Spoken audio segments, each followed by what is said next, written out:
আমন্ত্রণ এসেছে প্রবাস সংবাদের সঙ্গে আছি আমি শারমিন কিন্তু শুরুতেই শুনি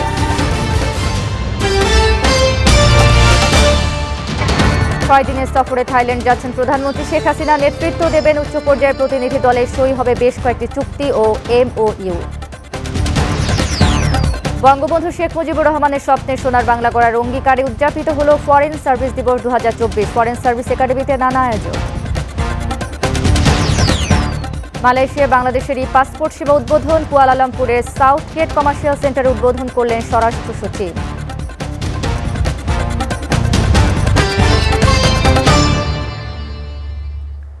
প্রধানমন্ত্রী শেখ হাসিনা 6 দিনের সফরে থাইল্যান্ড যাচ্ছেন। দেশটির প্রধানমন্ত্রী শ্রেথা থাবিসিনের আমন্ত্রণে শেখ হাসিনার এই সফর। উচ্চ পর্যায়ের প্রতিনিধি দলের নেতৃত্ব দেবেন প্রধানমন্ত্রী। সফরের সময় বেশ কয়েকটি চুক্তি ও MOU স্বাক্ষরিত হবে বলে আশা করা হচ্ছে। 24 থেকে 29 এপ্রিল থাইল্যান্ড থাকবেন প্রধানমন্ত্রী ও তার সফর সঙ্গী দল। 26 এপ্রিল প্রধানমন্ত্রী শেখ হাসিনা গভর্নমেন্ট হাউসে প্রধানমন্ত্রী শ্রেথা থাবিসিনের সঙ্গে দ্বিপক্ষীয় বৈঠক করবেন। থাইল্যান্ড রাজপ্রাসাদে রাজা ও রানীর সঙ্গে সাক্ষাৎ করবেন শেখ হাসিনা। তার সম্মানে থাইল্যান্ডের প্রধানমন্ত্রী কর্তৃক আয়োজিত রাষ্ট্রীয় মধ্যাহ্নভোজেও যোগ দেওয়ার কথা রয়েছে প্রধানমন্ত্রী শেখ হাসিনার। ইউএনস্কেপের কমিশনের 80তম অধিবেশনে যোগ দেওয়ার কথা রয়েছে। তিনি 25 ইউএনস্কেপের অধিবেশনে বক্তব্য দেবেন। একই দিন জাতিসংঘের আন্ডার সেক্রেটারি জেনারেল এবং ইউএনস্কেপের এশিয়া ও প্যাসিফিকের নির্বাহী সচিব আর্মিদা সালসিয়াহ আলিস জাবানা প্রধানমন্ত্রীর সঙ্গে সাক্ষাৎ করবেন। মুক্তিযুদ্ধের চেতনায় বঙ্গবন্ধু শেখ মুজিবুর রহমানের স্বপ্নের সোনার বাংলা গড়ার অঙ্গীকার উদযাপন করা হলো ফরেন সার্ভিস দিবস 2024।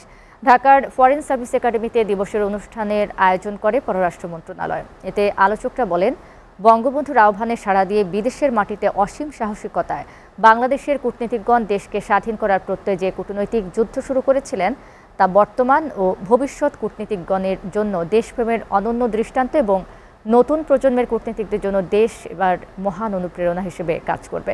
অনুষ্ঠানে ভার্চুয়ালি সংযুক্ত হয়ে সাবেক রাষ্ট্রদূত আনোয়ারুল করিম চৌধুরী তার বক্তব্যে মুক্তিযুদ্ধকালে নবীন কূটনীতিক হিসেবে দেশের জন্য তাদের ভূমিকা তুলে ধরেন। শেষে 53তম ফরেন সার্ভিস দিবস উপলক্ষে কেক কাটেন সাবেক ও বর্তমান কূটনীতিকরা।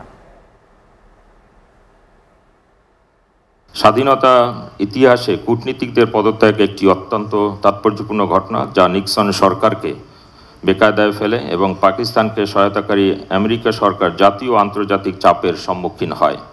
পৃথিবীর বিভিন্ন দেশে কর্মরত বাংলাদেশি কূটনীতিকগণ পাকিস্তানি হানাদারদের বর্বরতা ও নৃশংসতা বহির্বিশ্বের কাছে তুলে ধরতে সমর্থ হন। আজকের এই চিরস্মরণীয় দিন কলকাতার মিশনের আমার সকল তৎকালীন সহকর্মীবৃন্দের অকুণ্ঠ দেশপ্রেম এবং গৌরবময় ভূমিকার কথা বিশেষ গর্ব ও শ্রদ্ধার সাথে স্মরণ করছি। মালয়েশিয়ায় পাসপোর্ট সেবা উদ্বোধন করা হয়েছে। রাজধানীর কুয়ালালামপুরের সাউথ গেট কমার্শিয়াল সেন্টারে এই সেবা উদ্বোধন করা হয়। স্থানীয় আউটসোর্সিং প্রতিষ্ঠানের অফিসে স্বরাষ্ট্র সচিব মোহাম্মদ আবদুল্লাহ আল মাসুদ চৌধুরী প্রধান অতিথি হিসেবে উপস্থিত থেকে এই সেবা কার্যক্রম উদ্বোধন করেন। অনুষ্ঠানে সভাপতিত্ব করেন মালয়েশিয়ায় বাংলাদেশের হাই কমিশনার মোহাম্মদ শামীম আহসান। সচিব আবদুল্লাহ আল মাসুদ প্রবাসী বাংলাদেশিদের অভিনন্দন জানিয়ে বলেন, প্রধানমন্ত্রী শেখ হাসিনার নির্দেশে দক্ষিণ এশিয়ার মধ্যে বাংলাদেশের সর্বপ্রথম 2020 সালে পাসপোর্ট কার্যক্রম চালু করে। এই পাসপোর্টে রয়েছে 38 ধরনের নিরাপত্তা কোড। এখন পর্যন্ত 1,30,00,000 পাসপোর্ট বিতরণ করা হয়েছে। এরই ধারাবাহিকতায় মালয়েশিয়ায় পাসপোর্ট চালু করা হলো। মুষলধারে বৃষ্টি আর কালবৈশাখীর মতো ঝড় ও শিলাবৃষ্টির পর আরব আমিরাতে দেখা যায় জলাবদ্ধতা। দুবাই বিমানবন্দর সহ বেশ কিছু এয়ারপোর্টের ফ্লাইট চলাচল বন্ধ হয়ে পড়ে। দুবাইয়ের রাস্তায় বৃষ্টির কারণে সৃষ্ট জলাবদ্ধতায় আটকা পড়ে হাজারো গাড়ি, দোকানপাট, ব্যবসা প্রতিষ্ঠান অচল হয়ে পড়ে। মেট্রো রেল স্টেশনে দেখা যায় হাঁটু সমান পানি, এমনকি মেট্রো রেল পথও বন্ধ হয়ে যায়। শিক্ষা প্রতিষ্ঠান বন্ধ করে দেওয়া হয়েছে। কাজের তাগিদে বুক সমান পানিতে হেঁটে যেতে দেখা গেছে অনেক কর্মজীবীকে। 15 এপ্রিল সন্ধ্যা হতে শুরু হওয়া তুমুল এই ঝড় বৃষ্টিতে সংযুক্ত আরব আমিরাত, দুবাই সহ পুরো আরব আমিরাতের অবস্থা একেবারে নাকাল হয়ে পড়ে। 75 বছরের মধ্যে এই প্রথম মরুর দেশে দেখা দিয়েছে প্লাবনের মতো বন্যা। মধ্যপ্রাচ্যের ব্যবসার নগরী, ব্যস্ত শহর হিসেবে পরিচিত দুবাইও হয়ে পড়ে বস্তুত স্থবির। বাংলাদেশ জেলা পরিষদ মেম্বার্স অ্যাসোসিয়েশনের সভাপতি ও ব্রাহ্মণবাড়িয়া জেলা পরিষদের সদস্য মোহাম্মদ বাবুল মিয়া পবিত্র ওমরা পালন শেষে রিয়াদে আগমন উপলক্ষে রিয়াদস্থ ব্রাহ্মণবাড়িয়া শালগাঁও কালী সীমা প্রবাসীদের উদ্যোগে নাগরিক সংবর্ধনা ও ঈদ পুনর্মিলনী অনুষ্ঠিত হয়েছে।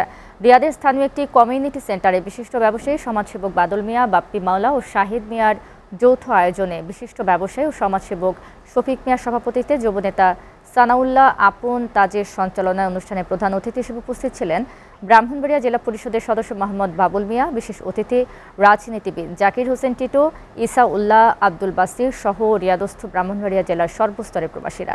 শেষে সংবর্ধিত অতিথিকে ফুলেল শুভেচ্ছা ও বিশেষ সম্মাননা ক্রেস্ট দেওয়া হয়।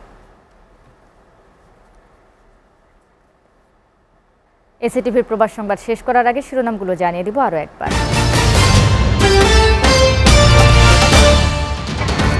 6 দিনের সফরে থাইল্যান্ড যাচ্ছেন প্রধানমন্ত্রী শেখ হাসিনা। নেতৃত্ব দেবেন উচ্চ পর্যায়ের প্রতিনিধি দলের। সই হবে বেশ কয়েকটি চুক্তি ও MOU। বঙ্গবন্ধু শেখ মুজিবুর রহমানের স্বপ্নের সোনার বাংলা গড়ার অঙ্গীকারে উদযাপিত হলো ফরেন সার্ভিস দিবস 2024। ফরেন সার্ভিস একাডেমিতে নানা আয়োজন। মালয়েশিয়ায় বাংলাদেশি পাসপোর্ট সেবা উদ্বোধন। কুয়ালালামপুরের সাউথ গেট কমার্শিয়াল সেন্টার উদ্বোধন করলেন স্বরাষ্ট্র সচিব।